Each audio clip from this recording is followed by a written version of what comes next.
On behalf of National Legal Services Authority, I extend a very warm welcome to all the dignitaries, distinguished guests, and participants to the inaugural of the National Conference on Strengthening Legal Aid Delivery Mechanisms and Celebration of Legal Services Day. We are extremely beholden to our worthy Chief Guest, Shri Narendra Modi ji, Honorable Prime Minister of India, for graciously consenting to inaugurate today's program in spite of his very hectic schedule. Honorable Sir, we at NALSA are deeply honored by your kind gesture. We heartily welcome you to this conference. We also take immense pleasure in welcoming Honorable Mr. Justice Bhushan Ram Krishna Gavai, Chief Justice of India and Patron-in-Chief NALSA, Honorable Mr. Justice Surya Kant, Judge, Supreme Court of India and Executive Chairman NALSA, Honorable Mr. Justice Vikram Nath, Judge, Supreme Court of India and Chairman, Supreme Court Legal Services Committee, Shri Arjun Ram Meghwal, Honorable Minister of State, Ministry of Law and Justice, Honorable Judges of the Supreme Court, Honorable Chief Justices, Honorable Judges and distinguished guests. NALSA welcomes you once again to this two-day national conference. I humbly request Honorable Mr. Justice Surya Kant, Judge, Supreme Court of India and Executive Chairman NALSA to kindly deliver the welcome address.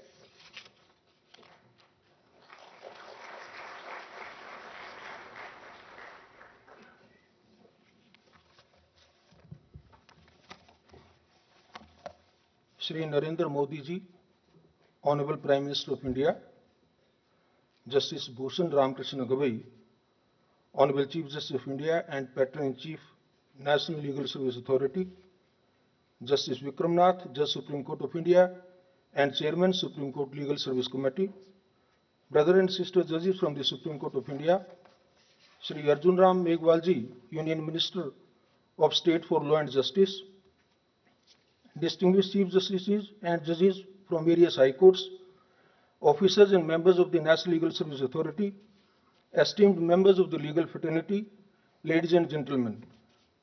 It is my privilege as Executive Chairman of the National Legal Service Authority to extend a very warm welcome to each one of you on the momentous occasion of Legal Services Day.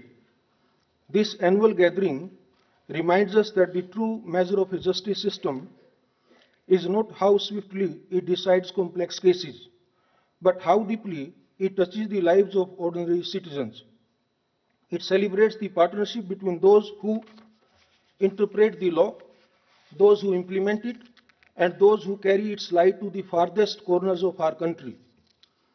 When our Constitution was framed, the goal was not just to create a legal order, but to nurture an instrument that secures fairness, human dignity, and equal protection for all. Legal aid is where that design meets reality.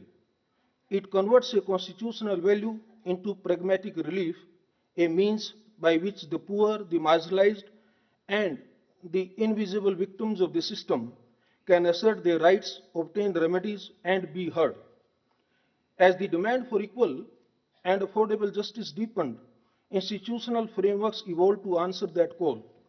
The enactment of the Legal Services Authorities Act 1987 was a decisive moment in this journey as it gave statutory recognition to the constitutional provisions under Articles 14 and 39A of the Constitution, ensuring that no citizen is denied legal assistance due to economic or social constraints. The Act created permanent machinery to provide legal help, to spread legal awareness, and to promote fair and fast resolution outside adversarial warfare. Transforming this vision into a concrete reality, NALSA became the national node connecting a wide network of state and district bodies, the law schools, the volunteers, and legal workers devoted to widening access. The results are tangible. Millions have been spared lengthy litigation through conciliatory forums. Lakhs have found representation without any cost. A lot many victims have received statutory compensation. Thousands have got their disputes resolved through mediation. Each outcome translating law into relief and stability for ordinary lives. These numbers are not mere figures. They are the people whose problems are met with practical help. The legal aid movement has in recent years gone deeper and stretched its reach further. The prison programs now focus on rehabilitation rather than only punishment. Schemes that support families of defense personnel, a nationwide movement to institutionalize mediation, and outreach for communities affected by human-wildlife conflicts. These are some examples of the law adapting to social realities. Looking ahead, we must make legal aid easier to obtain. That demands both administrative reforms and human practice. Technology does offer real opportunities like remote clinics, online conciliations, and digital complaint portals. But technology alone will not suffice. It must be guided by local knowledge, linguistic accessibility, and human empathy. This mission requires shared ownership. Judges, lawyers, legal educators, law students, paralegal volunteers, community groups, and civic society all have distinct roles and act as the bridge between digital tools and the needs for citizens. On this Legal Services Day, as we gather for the National Conference on Strengthening Legal Aid Delivery Mechanisms, we reaffirm our commitment to building a justice system that is pragmatic, dignified, and truly people-centric. Strengthening legal aid is not merely about expanding institutional capacity. It is about simplifying the pathway through which a person in distress can access the protection of law. Our endeavor is to design systems that respond with speed, clarity, and compassion to make justice truly affordable, understandable, and reachable to people wherever they are.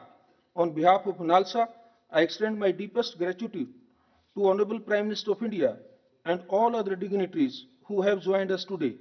May this conference renew our resolve to make justice not only accessible but humane too, and in doing so, we not only uphold the Constitution, we fulfill its noblest promise. Thank you. Jai Bharat.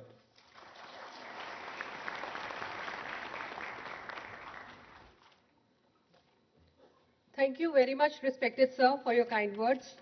I invite Shri Arjun Ram Meghwal, Honorable Minister of State for Law and Justice, for his address.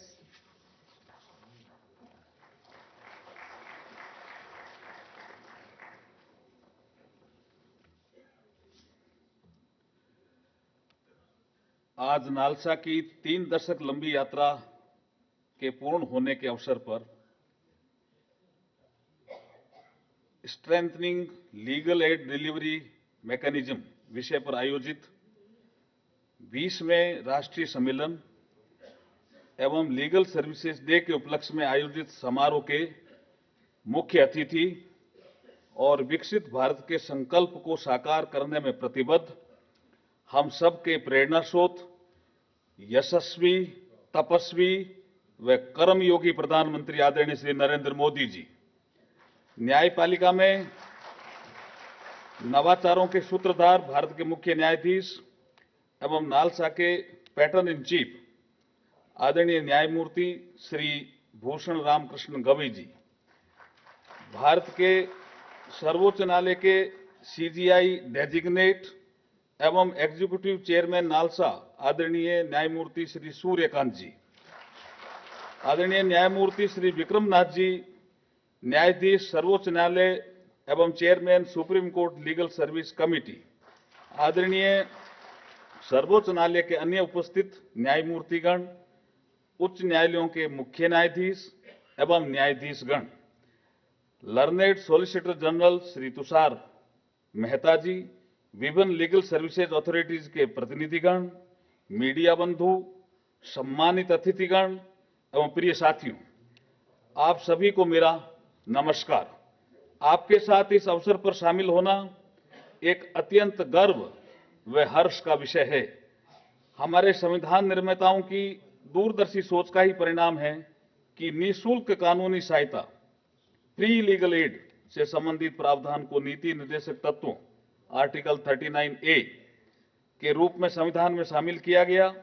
ये अत्यंत प्रसन्नता का विषय है कि अपनी 3 दशक की यात्रा में नालसा ने जरूरतमंद नागरिकों को कानूनी सहायता और सेवाएं प्रदान करने के मान लक्ष्य की दिशा में सराहनीय भूमिका निभाई है। लोकतंत्र की जननी के रूप में भारत के संस्थागत आयामों ने समयानुसार नवाचारों को अपनाकर लोकतांत्रिक मूल्यों को निरंतर प्रगाढ़ किया है तथा सामान्य मानवीय के दृष्टिकोण को ध्यान में रखकर सिटीजन सेंट्रिक व बॉटम अप अप्रोच के साथ गवर्नेंस में इनकॉर्पोरेट किया गया है। नालसा की शुरुआत से लेकर न्याय को सर्वस्पर्शी व सर्वसमावेशी बनाने की गौरवशाली यात्रा इसी का एक उदाहरण है। एक सफल लोकतंत्र की पहचान न्याय की गारंटी के साथ साथ न्याय तक समान पहुंच में भी निहित है। यहां उपस्थित सभी स्टेक होल्डर्स व विशेषकर युवा पीढ़ी से मेरा निवेदन है कि जस्टिस डिलीवरी को केवल एक संप्रभु कार्य नहीं समझकर नागरिक केंद्रित सेवा, सिटीजन सेंट्रिक सर्विस का भी एक रूप समझना चाहिए। इसी दिशा में विधि एवं न्याय मंत्रालय का डिपार्टमेंट ऑफ जस्टिस प्रधानमंत्री जी के निर्देशानुसार डिजिटल इंडिया विजन के अनुरूप डिजिटल प्लेटफॉर्म का उपयोग करके न्याय तक पहुंच को सुनिश्चित कर रहा है। न्याय की पहुंच को अंतिम पंक्ति में खड़े व्यक्ति तक सुनिश्चित करने हेतु tele law, pro bono legal services जैसे कार्यक्रमों का क्रियान्वयन Disha designing innovative solutions for holistic access to justice योजना के तहत किया जा रहा है। मुझे ये बताते हुए अत्यंत खुशी है कि 2017 में शुरू किए गए टेली लॉ के अंतर्गत देश भर में 1 करोड़ से भी अधिक बेनिफिशरीज को प्री लिटिगेशन एडवाइस दी जा चुकी है। स्थानीय भाषाओं में लीगल लिटरेसी व लीगल अवेयरनेस को बढ़ावा देने हेतु AI बेस्ड भाषिणी टूल के उपयोग से न्याय सेतु जैसे इनोवेटिव कार्यक्रम चलाए जा रहे हैं। प्रधानमंत्री श्री नरेंद्र मोदी जी के नेतृत्व में सरकार रिफॉर्म, परफॉर्म व ट्रांसफॉर्म के मूल मंत्र पर चलकर तथा न्यायपालिका के साथ कंधे से कंधा मिलाकर न्यायिक व्यवस्थाओं में निरंतर सुधार हेतु प्रतिबद्ध है। वर्ष 2015-16 में जहां लीगल एड एक्टिविटीज के लिए नालसा का बजटीय प्रावधान 68 करोड़ रुपए था, जिसे बढ़ाकर करेंट फाइनेंशियल ईयर में 400 करोड़ रुपए कर दिया गया है और इसमें से 350 करोड़ रुपए की राशि अब तक रिलीज की जा चुकी है। नालसा द्वारा विभिन्न वंचित समूहों के सामने आने वाली चुनौतियों का समाधान करने के उद्देश्य से विभिन्न विशेष योजनाएं बनाकर जैसे एसिड हमलों के पीड़ित, आपदाओं से बचे लोग, जेलों में कानूनी सहायता, क्लिनिकों की स्थापना, मानव तस्करी के शिकार असंगठित क्षेत्र के श्रमिक, बच्चे, मानसिक रूप से दिव्यांग व्यक्ति, आदिवासी समुदाय और जरूरतमंद वरिष्ठ नागरिकों को आवश्यक सहायता उपलब्ध करवाने के संवेदनशील कार्यों में निभाई गई भूमिका के लिए भी नालसा बधाई की पात्र है। ऐसे अनेक प्रयासों ने उल्लेखनीय परिणाम दिए हैं और हमारे सामूहिक संवैधानिक दायित्व की प्राप्ति में योगदान दिया है। डिजिटल प्लेटफॉर्म जैसे ई लोक अदालत ने सिद्ध किया है कि टेक्नोलॉजी न्याय को नागरिकों के द्वार तक ला सकती है। डिजिटल आउटरीच के माध्यम से लीगल लिटरेसी का प्रसार और online legal service delivery platform को सुदृढ़ बनाना जस्टिस के भविष्य के पहलुओं को परिभाषित करेगा। भारत का मॉडर्न टेक्नोलॉजी व कम्युनिटी पार्टिसिपेशन का मॉडल अब विश्व के लिए एक मानक बन रहा है। यहाँ ये बताना प्रासंगिक है कि ग्लोबल साउथ के परिप्रेक्ष्य में भारत के लीगल एड डिलीवरी मैकेनिज्म और जुडिशियल एवं लीगल इफेक्टिवनेस को लेकर नवंबर 2023 में first regional conference on access to legal aid strengthen access to justice in global south का आयोजन किया गया था, जिसमें ग्लोबल साउथ के देशों के प्रतिभागियों ने एकजुट होकर इस दिशा में सामूहिक रूप से आगे बढ़ने का संकल्प भी लिया था। आज लीगल सर्विस डे के अवसर पर आयोजित राष्ट्रीय सम्मेलन ये चिंतन करने का क्षण है कि वर्ष 2047 में जब हम विकसित भारत की यात्रा पूरी कर रहे होंगे, तब लीगल एड इकोसिस्टम का क्या स्वरूप रहेगा। कानूनी सेवाओं को अधिक फ्लेक्सिबल व संवेदनशील बनाने में अभी भी बहुत कार्य किया जाना शेष है। सामाजिक रूप से संवेदनशील वकीलों व लॉ कॉलेजों के साथ प्रो बोनो कल्चर को बढ़ावा देना, पैरालीगल वॉलंटियर्स को जोड़कर न्यायिक साक्षरता का प्रचार करना व टेक्नोलॉजी के बढ़ते प्रभाव में legal aid Sikar, litigant, victims के दृष्टिकोण से न्याय प्रणाली की जटिलताओं को सरल बनाना भी शामिल है। मैं जुडिशरी, बार काउंसिल व सभी लीगल सर्विसेज इंस्टीट्यूशंस के अथक समर्पण की सराहना करता हूं। सर्वोच्च न्यायालय, नालसा एवं जमीनी स्तर के लीगल एड वर्कर्स का आपसी व प्रभावशाली तालमेल कोऑपरेटिव फेडरलिज्म का भी एक उत्कृष्ट उदाहरण है। प्रत्येक न्यायाधीश, वकील एवं पैरा लीगल वॉलंटियर हमारे लोकतंत्र के सबसे पवित्र मिशन जस्टिस फॉर ऑल के कर्मठ सिपाही हैं। मैं नालसा और उससे जुड़े हुए सभी स्टेक होल्डर को उनके सतत व सकारात्मक प्रयासों के लिए बधाई देता हूं। मुझे पूरा विश्वास है कि नालसा द्वारा पिछले 30 वर्षों की यात्रा तथा उससे अर्जित लर्निंग हमें भविष्य में एक अधिक इंक्लूसिव एवं संवेदनशील न्याय प्रणाली की ओर अग्रसर करेगी। मैं इस अवसर पर नालसा का थीम सॉन्ग की भी कुछ पंक्तियां आप सबके समक्ष रखना चाहूंगा, जो हमें न्याय तक सभी की पहुंच का सार्थक संदेश देती है। एहसास न्याय का सबके लिए, आकाश न्याय का सबके लिए, उल्लास न्याय का सबके लिए, विश्वास न्याय का सबके लिए, अपने इस हिंदुस्तान पर हक हमारा भी तो है, इंसाफ के इस आसिया पर हक हमारा भी तो है, एक मुट्ठी आसमां पर हक हमारा भी तो है। बहुत बहुत धन्यवाद। जय Hind. Thank you.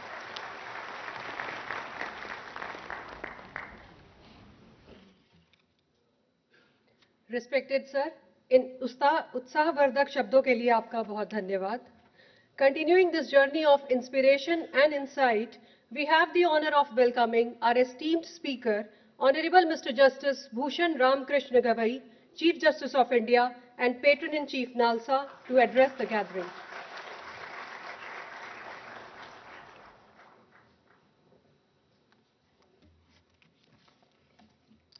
Shri Narendra Modi ji, the Honorable Prime Minister of India, my esteemed colleague Justice Suryakant, Chief Justice of India Designate and Executive Chairman of NALSA, my esteemed colleague Justice Vikram Nath, Chairperson of the Supreme Court Legal Services Committee, my distinguished sister and brothers present in the audience, Shri Arjun Ram Meghwal ji, the Honorable Minister of State for Law and Justice, Chief Justices and Judges of the different High Courts present here, the delegates from the District Judiciary, Shri Tushar Mehta, the Learned Solicitor General, Ms. Pradnya Baghel, the Secretary of Supreme Court Bar Association, Shri Vipin Nair, President, and other office bearers of the SCORA, the Secretaries of Law and Legislation, Government of India, the Secretary General, the registrars and officers of the Supreme Court,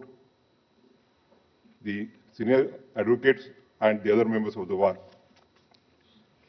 First of all, I wish to express my sincere gratitude to the Honorable Prime Minister, Shri Narendra Modi ji, for gracing this occasion despite his demanding schedule. His presence reaffirms the shared responsibility of the legislature, the executive, and the judiciary in advancing the cause of legal aid and access to justice for all. I warmly congratulate the dedicated team of NALSA, led by my esteemed brother and successor, Justice Suryakant, for putting together this national conference on strengthening legal aid delivery mechanisms. The sub-themes of this conference, including on LADCs, capacity building of panel lawyers and paralegal volunteers, strengthening permanent lok adalats, and financial management of legal services institutions, are both reflective and forward-looking. These sub-themes urge us to assess our progress and envision the path ahead, building stronger institutions, skilled personnel, and sustainable systems for justice delivery. Today, as I do every day on the Legal Services Day, I find myself reflecting on what Mahatma Gandhi described as his moral compass, his talisman. He said that whenever we are in doubt, we must recall the face of the poorest and the weakest person we have seen, and ask ourselves if the step we contemplate will be of any use to them. To me, this idea finds its truest expression in the movement for legal aid and the work of our legal service institutions. This movement is in many ways Gandhiji's talisman in action. It reminds us that justice is not a privilege of the few, but a right of every citizen, and that our role as judges, lawyers, and officers of the court is to ensure that the light of the justice reaches even the last person standing at the margins of the society. But have you ever paused to think, while we often take pride in the many cases we have helped resolve, what does it really mean to those who receive free legal aid? One incident has permanently imbibed in my mind. When I was executive chairman of NALSA, a couple of months ago, I, along with my colleagues, had visited a relief camp in Chura Chandrapur in the state of Manipur to distribute relief material. An elderly woman came forward and met me with folded hands and tears in her eyes and said, "Bane raho bhaiya." To me, that moment was a reminder that the true reward of the legal service movement does not lie in statistics or annual reports. It lies in the quiet gratitude and renewed faith of citizens who once felt invisible. In other words, the real measure of our success is not in the numbers, but in the trust of the common person, in the belief that someone, somewhere, is willing to stand by them. And that is why our work must always be guided by the spirit that we are changing lives. Even your presence for a single day, your visit to a village or a jail, your conversation with a person in distress can be life-changing for someone who has never had anyone come for them before. I want to take this opportunity to acknowledge the soldiers of the legal aid movement, our paralegal volunteers and panel lawyers. Without their tireless efforts, our vision of justice for all would never truly reach the ground. They are the bridge between the institution and the individuals, between the promise of the Constitution and the realities of everyday life. It is through their compassion, dedication, and persistence that our initiatives find life in the meaning at the grassroots. At the same time, we must keep envisioning legal aid not a reactive system, but as a living movement. We must not wait for distress to knock on our doors. Instead, we must continuously reflect on how society is changing on the new challenges, the new forms of exclusion, and the emerging needs of the people we serve. The strength of a just society lies in our ability to foresee where injustice may arise and to reach there before it does. As India celebrates the 75th year of its constitution, the legal aid movement must keep carrying forward the vision embedded in the preamble, the assurance of justice, social, economic, and political. The Constitution's promise will be truly fulfilled only when every person, regardless of caste, gender, language, or circumstances, feels that the system of justice belongs to him. I am confident that this national conference will serve not only as a platform for discussions, but also as a call to action, to innovate, to collaborate, and to reaffirm our faith in the power of law to transform lives. Let us remember that every act of legal aid, however small it may appear, is an act of nation building. As Dr. Baba Ambedkar once said, and I quote, "Ours is a battle not for wealth or for power. It is a battle for freedom. It is a battle for the reclamation of the human personality." These words also echo through the work of legal aid movement, which strives each day to return voice and dignity to those long unheard. Thank you very much.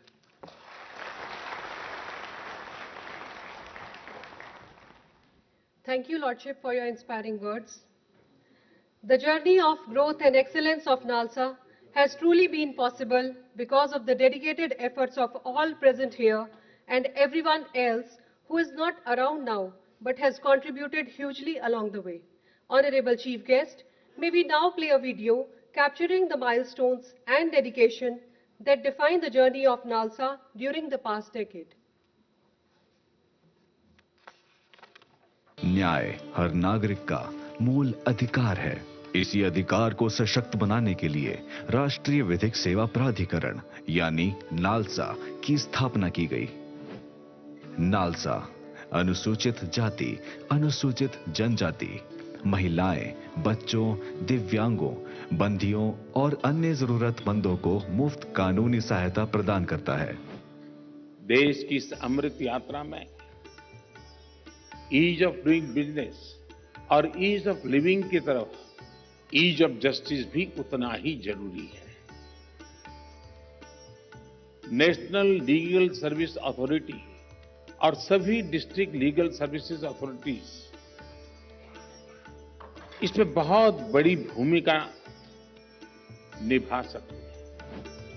पिछले एक दशक में NALSA ने अपने काम का विस्तार किया है और विभिन्न योजनाओं जैसे Spruha, human wildlife conflict scheme और वीर परिवार सहायता योजना के जरिए न्याय को हर व्यक्ति तक सरल और सुलभ बनाने का प्रयास किया है। आज नालसा का नेटवर्क पूरे भारत में फैला है। 37 राज्य प्राधिकरण, 707 जिला प्राधिकरण और 2440 तालुक समितियां जो हर कोने तक न्याय पहुंचाने में सक्रिय हैं। बदलते वक्त के साथ नालसा ने अपने प्रयासों में नवाचार और डिजिटलीकरण को अपनाया है। लीगल सर्विस मैनेजमेंट सिस्टम और डेली कॉज लिस्ट जनरेशन जैसे प्रयास इसका प्रमाण है। महिलाएं, बच्चे, अनुसूचित जाति एवं अनुसूचित जनजाति, वृद्ध, दिव्य और स्थायी लोक अदालतों के माध्यम से देश भर में अब तक 13,11,000 से अधिक मामले सुलझाए जा चुके हैं। 2,354 करोड़ रुपए से अधिक का विक्टिम कंपनसेशन। जुलाई 2025 तक मध्यस्थता के माध्यम से 8,61,000 मामले आपसी समझौते से निपटाए गए हैं।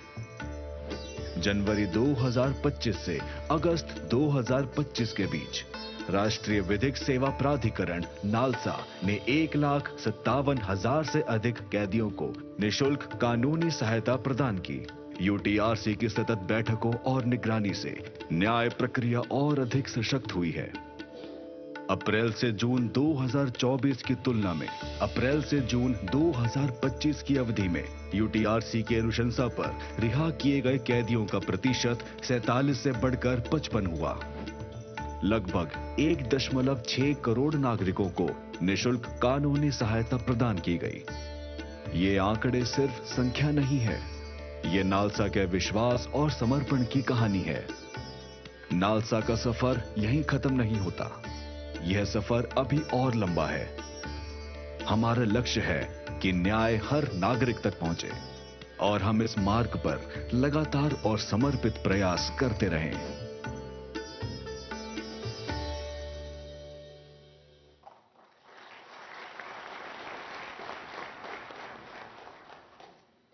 नालसा की एक ऐसी ही समर्पित पहल है कम्युनिटी मीडिएशन, जो न्याय और सामुदायिक समाधान को आम लोगों तक पहुंचाएगी, जहां संवाद और सहयोग के जरिए विवादों का प्रारंभिक स्तर पर समाधान होगा।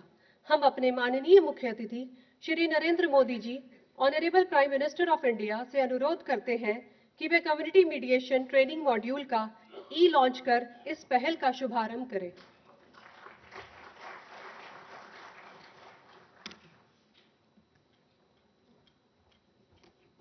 सामुदायिक मध्यस्थता, न्याय तक पहुंच का जन आंदोलन। राष्ट्रीय विधिक सेवा प्राधिकरण नालसा द्वारा सामुदायिक मध्यस्थता योजना न्याय को समुदाय तक पहुंचाने की एक अनूठी शुरुआत है।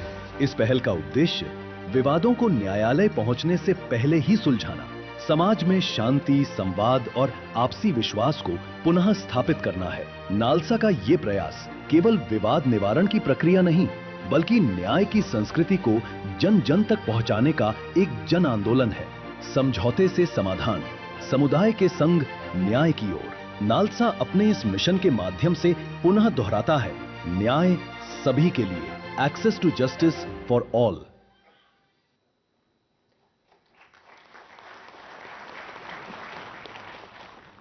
आदरणीय प्रधानमंत्री जी, इस लॉन्च के लिए हम आपके अत्यंत आभारी हैं। इस पहल के माध्यम से नालसा न्याय की पहुंच को हर व्यक्ति तक सुनिश्चित करते हुए अपने अटल संकल्प को पुनः दोहराता है। संवाद से समाधान, न्याय सभी के लिए। May I request Honorable Mr. Justice Bhushan Ram Krishna Gavai, Chief Justice of India and Patron-in-Chief of National Legal Services Authority, to present a small token of love and regard to our worthy Chief Guest, Shri Narendra Modi Ji, Honorable Prime Minister of India.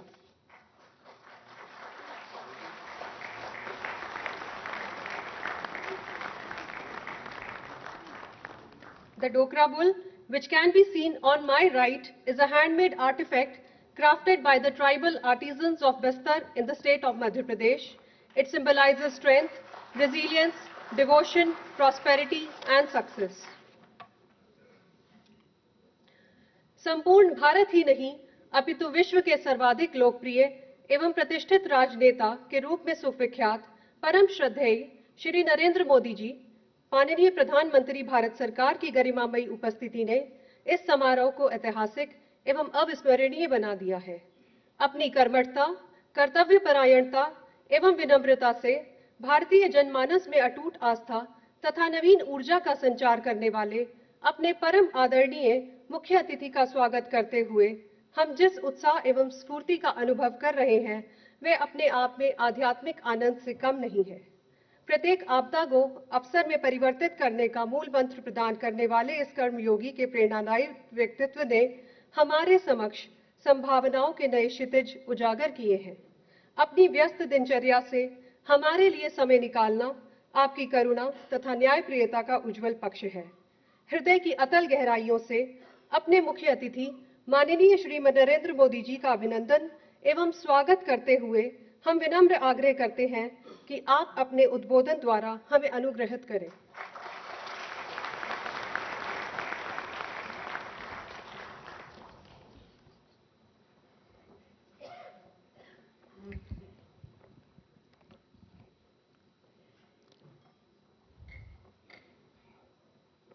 CGI Shri बी.आर. Gavai ji, justice Surya Kant ji, justice Vikram Nath ji, केंद्र में मेरे सहयोगी Arjun Ram Meghwal ji, supreme court के अन्य माननीय न्यायाधीशगण, high court के मुख्य न्यायाधीशगण, देवी और सज्जनों, इस महत्वपूर्ण अवसर पर आप सभी के बीच उपस्थित होना बहुत विशेष है।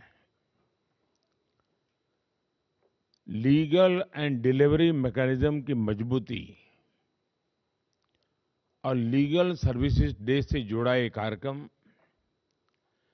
हमारी न्यायिक व्यवस्था को नई मजबूती देगा।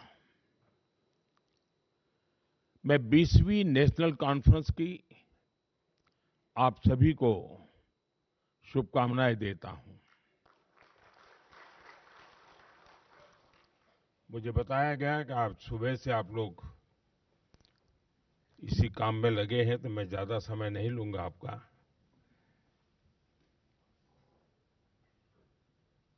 मैं यहां उपस्थित डिग्नेटरीज, न्यायपालिका के सदस्यों और लीगल सर्विसेज अथॉरिटीज का अभिनंदन करता हूं। साथियों, जब न्याय सबके लिए एक्सेसिबल होता है,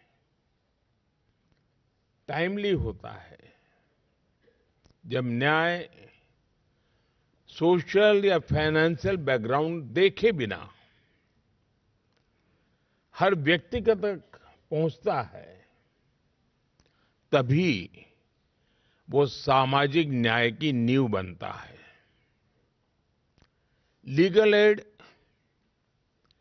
इस बात में बहुत महत्वपूर्ण भूमिका निभाती है कि न्याय सबके लिए एक्सेसिबल हो। नेशनल लेवल से लेकर तालुका स्तर तक लीगल सर्विसेज अथॉरिटीज, न्यायपालिका और सामान्य मानवी के बीच सेतु का काम करती है।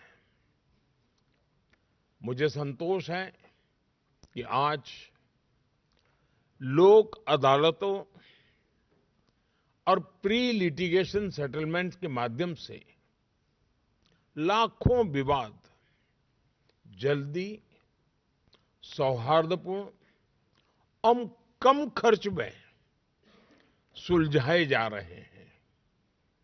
भारत सरकार द्वारा शुरू किए गए legal aid defence council system के तहत केवल 3 साल में लगभग 8 लाख क्रिमिनल केसेस का निपटारा किया गया है। सरकार के इन प्रयासों ने देश के गरीब, दलित, पीड़ित, शोषित, वंचित को ईज ऑफ जस्टिस सुनिश्चित किया है। साथियों, पिछले 11 वर्षों में हमारा ध्यान लगातार ईज ऑफ डूइंग बिजनेस और ईज ऑफ लिविंग पर मजबूती के साथ हम कुछ न कुछ कदम उठा रहे हैं। बिजनेस के लिए 40,000 से अधिक अननेसेसरी कंप्लायंसेस को हटाया गया है। जन विश्वास एक्ट के माध्यम से 3,400 से ज्यादा कानूनी धाराओं को डीक्रिमिनलाइज किया गया है। 1500 से अधिक अप्रासंगिक और पुराने कानून रद्द किए गए हैं। दशकों से चले आ रहे पुराने कानूनों को अब भारतीय न्याय संहिता से बदला गया है। और साथियों, जैसा मैंने पहले भी कहा है, ईज ऑफ डूइंग बिजनेस और ईज ऑफ लिविंग तभी संभव है जब ईज ऑफ जस्टिस भी सुनिश्चित हो। पिछले कुछ वर्षों में ईज ऑफ जस्टिस को बढ़ाने के लिए भी कई कदम उठाए गए हैं और आगे हम इस दिशा में और तेजी से जाएंगे। साथियों, इस साल नालसा यानी नेशनल लीगल सर्विस अथॉरिटी के 30 वर्ष पूरे हो रहे हैं। इन 3 दशकों में नालसा ने न्यायपालिका को देश के गरीब नागरिकों तक जोड़ने का बहुत महत्वपूर्ण प्रयास किया है। जो लोग लीगल सर्विसेज अथॉरिटीज के पास पहुंचते हैं, अक्सर उनके पास न रिसोर्सेज होते हैं, न रिप्रेजेंटेशन होता है और कभी तो उम्मीद भी नहीं होती। उन्हें उम्मीद और सहायता देना ही सर्विस शब्द का सच्चा अर्थ है और नालसा के नाम में भी ये मौजूद है। इसलिए मुझे पूरा विश्वास है कि इसका हर सदस्य प्रेजेंस और प्रोफेशनलिज्म के साथ अपना काम जारी रखेगा। साथियों, आज हम नालसा का community mediation training module launch कर रहे हैं।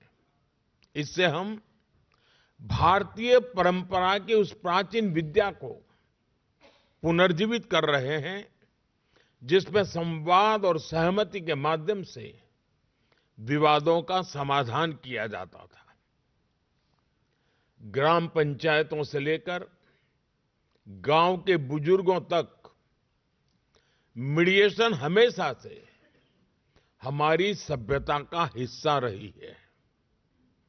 नया मीडिएशन एक्ट इसी परंपरा को आगे बढ़ा रहा है, उसे आधुनिक स्वरूप दे रहा है।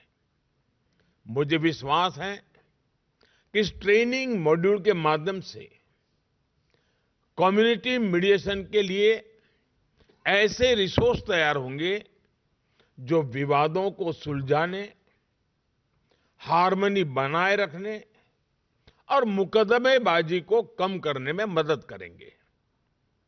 साथियों, टेक्नोलॉजी निश्चित तौर पर एक डिसरप्टिव शक्ति है, लेकिन अगर उसमें प्रो पीपल फोकस हो तो वही टेक्नोलॉजी लोकतांत्रिकरण की शक्ति बन जाती है। हमने देखा है कि कैसे यूपीआई ने डिजिटल पेमेंट्स में क्रांति ला दी। आज छोटे से छोटे वेंडर्स भी डिजिटल इकोनॉमी का हिस्सा बन गए हैं। गांवों को लाखों किलोमीटर ऑप्टिक फाइबर से जोड़ा गया है। अभी कुछ सप्ताह पहले ही ग्रामीण इलाकों में एक साथ लगभग 1 लाख मोबाइल टावर शुरू हुए हैं।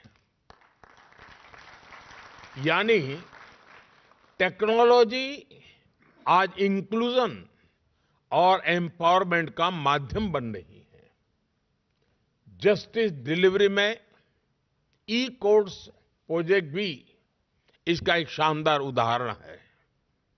ये दिखाता है कि कैसे टेक्नोलॉजी जुडिशियल प्रोसेस को आधुनिक और मानवीय बना सकता है।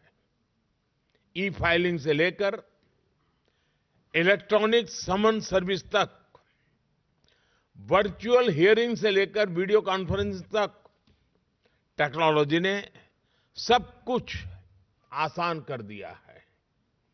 इससे न्याय मिलने का रास्ता और आसान हुआ है।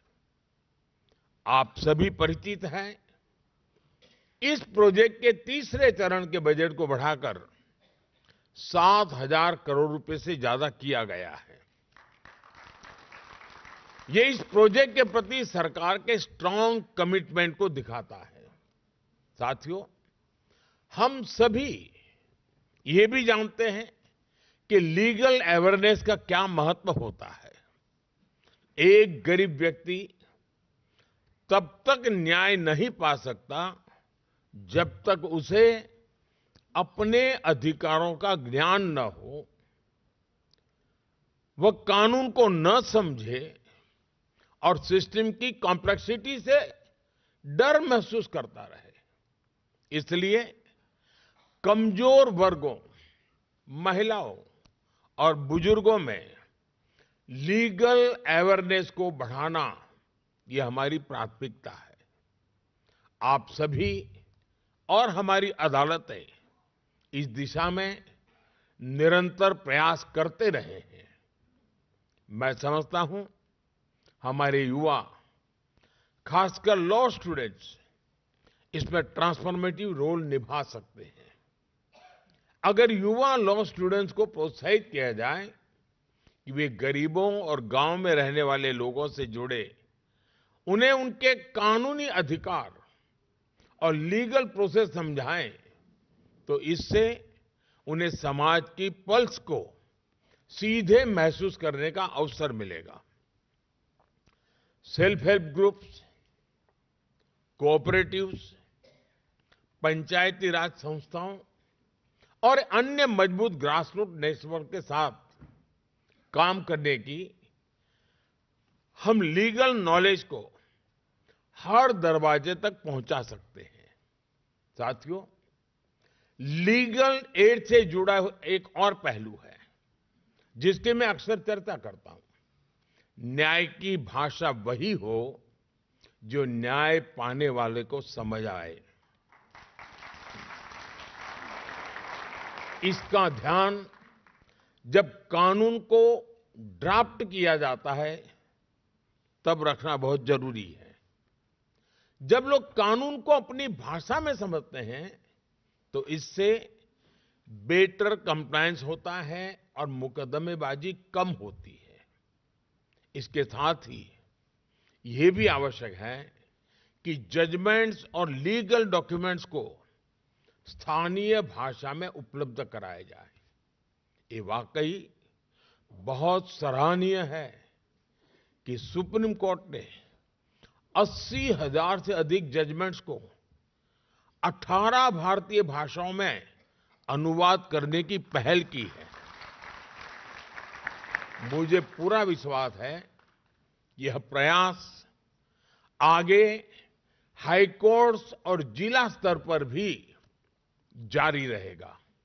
साथियों, जब हम विकसित भारत की दिशा में आगे बढ़ रहे हैं, तो लीगल प्रोफेशन, जुडिशियल सर्विसेज और इससे जुड़े सभी लोगों से भी मैं आग्रह करता हूं कि वे यह कल्पना करें कि जब हम स्वयं को एक विकसित राष्ट्र कहेंगे, तो हमारा जस्टिस डिलीवरी सिस्टम कैसा होगा। उस दिशा में हमें मिलकर आगे बढ़ना है। मैं नालसा पूरी लीगल फ्रेटर्निटी और जस्टिस डिलीवरी से जुड़े सभी लोगों को बहुत बहुत बधाई देता हूं। मैं एक बार फिर आप सभी को इस आयोजन की शुभकामनाएं देता हूं और आप सबके बीच आने के लिए मुझे जो अवसर दिया, उसके लिए भी मैं आप सबका बहुत बहुत आभारी हूं। धन्यवाद।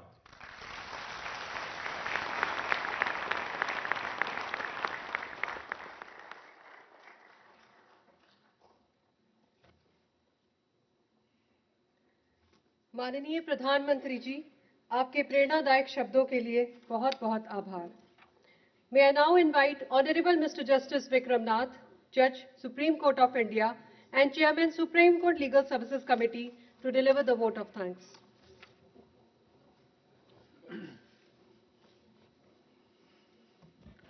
Honorable Prime Minister of India, Shri Narendra Modi ji, Honorable the Chief Justice of India and Patron-in-Chief NALSA, Justice Bhushan Ramkrishna Gavai, Honorable Mr. Justice Suryakant, Chief Justice of India Designate and Executive Chairman of NALSA, my esteemed colleagues, Honorable Minister of State for Law and Justice, Shri Arjun Ram Meghwal ji, Honorable Chief Justices and Honorable Judges of different High Courts across the country, Shri Tushar Mehta, Learned Solicitor General, members of the judiciary of all the states across the country, learned senior advocates, learned members of the bar, representatives of national and state legal services authorities, distinguished guests, ladies and gentlemen. A very good evening to one and all. It is my proud privilege on behalf of the Supreme Court Legal Services Committee, the National Legal Services Authority, and on behalf of all present here to deliver the vote of thanks. At the outset, we are deeply honored by the gracious presence of the Honorable Prime Minister, Shri Narendra Modi ji. Sir, your words have given renewed direction and energy to our collective endeavor to make access to justice efficient, inclusive, and technology-driven. Your visionary leadership and unwavering commitment to good governance continues to guide our nation towards institutional progress and innovation. We are extremely grateful, sir.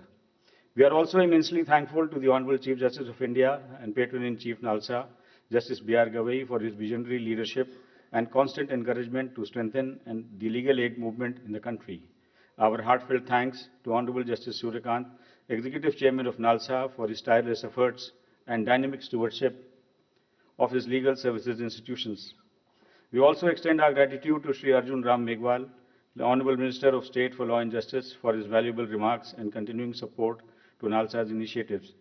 I would like to share the timeless words of Helen Keller, a renowned American author and disability rights activist.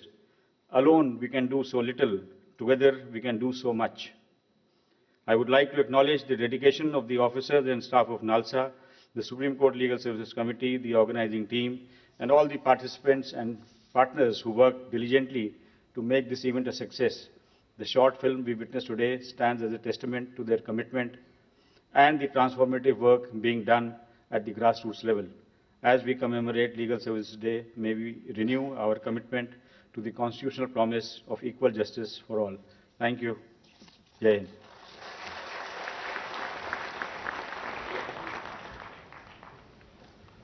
Thank you, Lordship, for your kind words. The inauguration session of the two-day national conference hereby concludes. Thank you. Everybody in the audience is requested to remain seated and not rise till the Honorable Chief Guest departs.